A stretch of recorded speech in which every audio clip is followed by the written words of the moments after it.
শেখ হাসিনা কিন্তু আসলে আমাদের দেশের একটা গলার কাঁটা হয়ে রয়েছেন। মানে এই বাংলাদেশের যে বাস্তবতা, সেই বাস্তবতাটাকে কিন্তু আমরা চাইলেও সেটা বদলে দিতে পারবো না। কাজেই একজন ভদ্রমহিলা, যিনি একজন গণহত্যাকারী ভদ্রমহিলা, যার বিরুদ্ধে গণহত্যার অভিযোগ উঠেছে এবং প্রায় সহস্রাধিক মানুষকে খুব ছোট্ট একটা সময়সীমার মধ্যে যিনি গুলি করে মেরেছেন, এবং শুধু তো মুসলিম নয়, আপনারা আমার চেয়ে অনেক বেটার জানেন, রিয়া গোপ বলে একটি বাচ্চা মেয়ে, 6 বছর 7 বছরের, সে মারা গিয়েছে। হৃদয়চন্দ্র তরুয়া বলে একজন, তিনি প্রাণ দিয়েছেন। এরকম প্রচুর মানুষকে যে ভদ্রমহিলার বিরুদ্ধে, তার প্রশাসনের বিরুদ্ধে মারার অভিযোগ রয়েছে, তাকে আমাদের সরকার যদি দিনের পর দিন এরকম একদম জখের ধনের মতো লুকিয়ে রেখে দেয়, সেটা বোধহয় আমাদের দেশের জন্য আচ্ছা, খুব একটা সুবিধাজনক বিষয় হবে না। আচ্ছা অর্ক, আপনার কাছে কি মনে হয় যে মানে শেখ হাসিনাকে ভারতীয় সরকার বা ভারতের কোনো মহল কি এরকম আশা করে যে শেখ হাসিনা আইসা আবার বাংলাদেশে ক্ষমতা নিবে? সে কি আশা করে যে ভারত চাইলে শেখ হাসিনাকে আবারও বাংলাদেশের সিংহাসনে বসায় দেওয়া সম্ভব? আসলে আসলে আমার মনে হয় যে, আমি কেউ এটা ভাবেন কিনা খালিদ ভাই আমি কমেন্ট করতে পারবো না, কিন্তু আমার মনে হয় দুটো বিষয়। একটা হচ্ছে যেটাকে বাস্তব বুদ্ধির বিচার আমরা কথা বলতে পারি, সেক্ষেত্রেও এটা অসম্ভব বলে মনে হয়।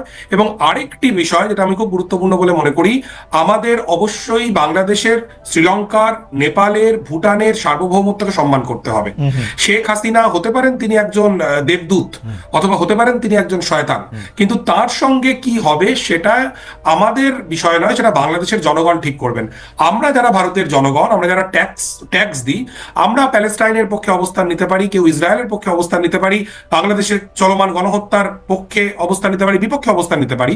কিন্তু আমার মনে হয় যে আমাদের রাষ্ট্রের এই শেখ হাসিনা নামক ভদ্রমহিলাকে সুরক্ষা দেওয়ার জন্য এত সময়, এত অর্থ, এত এনার্জি, এগুলো ব্যয় করাটা ওই ব্যবসার ভাষায় বলতে গেলে খুব বাজে ইনভেস্টমেন্ট। ভাজরি, আমি আমার ধারণা বাংলাদেশের অধিকাংশ লোক আপনার কথা খুব পছন্দ করবেন। আমি জুলকারনাইনকেও একটু জানতে চাইবো যে ভাদুরী যেরকম পরিষ্কার বলছেন যে আসলে গলার কাটায়, এইটা সম্পর্কে তার মতামত। কিন্তু আমার প্রশ্ন হচ্ছে, ভারতীয় জনগণ বা পশ্চিমবঙ্গের জনগণ বা আপনার সাথে যারা, তারাও কি আপনার মতো ভাবেন, নাকি তাদের মধ্যে এরকম একটা ভাবনা আছে যে তারা একটু চেষ্টা চরিত্র করলে শেখ হাসিনা টুপ করে বাংলাদেশে ঢুকে পড়তে পারবেন, একটু সময় সবার চোখের আড়ালে লেগে গণভবনেও বসে থাকতে পারবেন, এবং জুলকারনাইন সায়েদ সহ আমরা যারা শেখ হাসিনার বিপক্ষে কথা বলেছি তাদের সবাইকে অনেক শাস্তি দিবেন, তিনি এসে একটা একটা করে চিনে রাখবেন? মানে এরকম ভাবে আসলে কলকাতার লোকজন? আসলে খালেদ ভাই, আবার আপনাকে বলছি, একদম যেটা দিয়ে শুরু করেছিলাম, কলকাতার লোকজন এটা একমাত্রিক বিষয় নয়। আমি জুলকারনাইন স্যার ভাইকেও বলছি, যখন ফেলানি খাতুনের ঘটনা ঘটলো, আপনি নিশ্চয়ই জানেন যে তখন কিন্তু এই ফেলানি খাতুনকে নিয়ে একটা গান তৈরি হয়েছিল কলকাতায়। একটা আস্ত গান, যেটা কিন্তু তৈরি হয়েছিল, এবং একজন অত্যন্ত জনপ্রিয় সঙ্গীত শিল্পী কবির সুমন, আপনারা প্রত্যেকেই তাকে চেনেন, সুমন দা কিন্তু ফেলানিকে নিয়ে গান গেয়েছিলেন। কাজেই এই কলকাতার লোকজন ভাবে বা ভারতের লোকজন ভাবে এটা খুব একমাত্রিক হয়ে যাবে, এরকম ভাবে বলাটা, মানে আমি তো ভারতের লোক।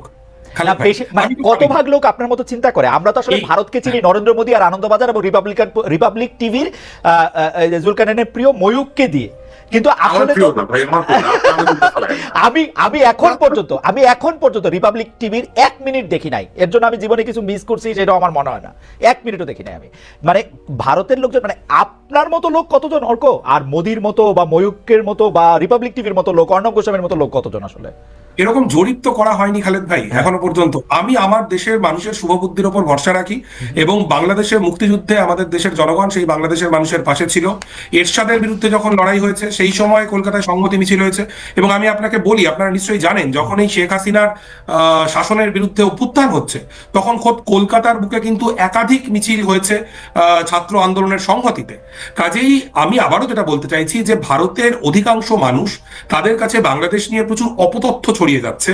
ডেফিনেটলি সেটা আমাদের মেইন স্ট্রিম মিডিয়ার যেমন দায়, আবার একই সঙ্গে বাংলাদেশে একেবারেই কোনো সংখ্যালঘু নির্যাতনের ঘটনা ঘটছে না, বাংলাদেশে ভারত বিদ্বেষ ছড়াচ্ছে না, এগুলো আবার বলা যায় বলে আমি মনে করি।